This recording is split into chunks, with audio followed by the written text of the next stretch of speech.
we'd be better off if people did smart things with their money, but sometimes they do dumb things and they'll learn a lesson. But it's a completely different ballgame when you're talking about government using the public money, where politicians have been bribed to go out and buy Bitcoin. Just to do what? I mean, I was watching Larry Summers. At least, he was asked about this idea about a Bitcoin strategic reserve. He said it's the craziest thing he's ever heard. He says, why should we want to buy Bitcoin and just hold it forever just to prop up the price of Bitcoin and enrich a bunch of people who made donations to the Trump campaign? I mean, that is the only purpose of it. Remember, the Loomis bill not only requires the U.S. government to spend to buy a million Bitcoin, but it requires the government to hodl it for 20 years and never sell it, which of course defeats the whole purpose of having a reserve. How can you have a reserve that you could never sell, right? The purpose of a reserve for currency is you can sell it to defend your currency if you have to.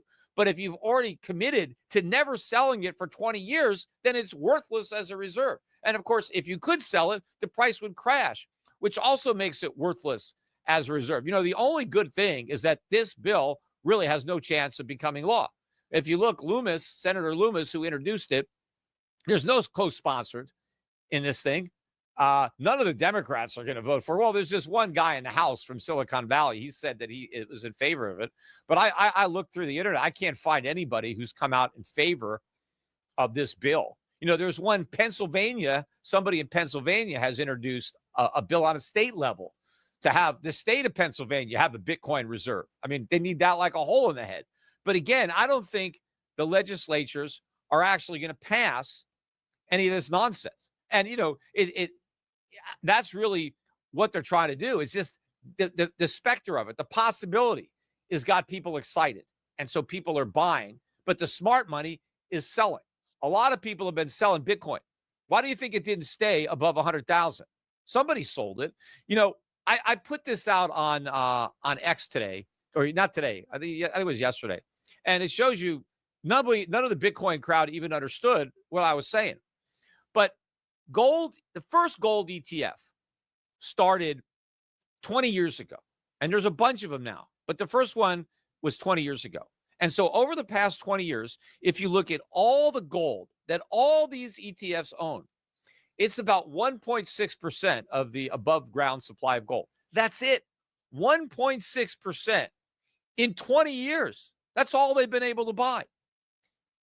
Now, if you look at how much they own relative to the trading every day of gold, it's about 1 day's volume. So basically, if all of the gold ETFs in the world liquidated all their gold on the same day, the market would absorb it.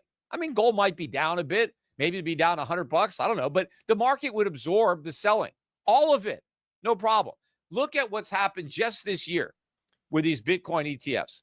I think the Bitcoin ETFs, along with MicroStrategy and Mara, right, they own at least 8% of the Bitcoin already.